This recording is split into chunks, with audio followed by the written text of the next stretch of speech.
మరి మేము చేయాల్సిన కూటమి వల్లే కదా వచ్చింది, అందరికీ తెలుసు. కూటమి వల్లే వచ్చింది గవర్నమెంట్. ఎవరు చూసారమ్మా? ఎవరు చూసారమ్మా? అందరూ ఇతను మోన గారు వీళ్ళందరూ వచ్చేస్తున్నారు మీదకి. మీ మీదకా? మేము వచ్చేసి వీళ్ళకి ఇవ్వడానికి ఇలా వస్తే మమ్మల్ని లేటెస్ట్ ఇలా వచ్చేసి ఇలా నిల్చుంటే ఎలా ఉంటుంది చెప్పండి. అది కరెక్ట్ కాదు కదా లేడీస్ మీదకి వెళ్ళడం. లేకుండా ఎవరికి గెలిచలేదు ఇక్కడ. ఆయన వచ్చి మీద పడిపోతున్నాడండి.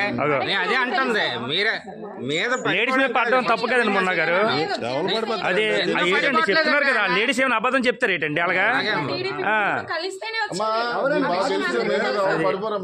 అమ్మ మీదకి వచ్చేస్తాను తన అర్థం ఏంటి అంటే పక్క వెళ్ళిపోలే కదా, మీదకి వచ్చేస్తే పక్క వెళ్ళిపోలే, మీదకి వచ్చేస్తే మరేంటి నిలబడితే తగులుతుంది, నీకు అర్థం అవ్వట్లేదు. సైలెంట్ గానే ఉంటాం.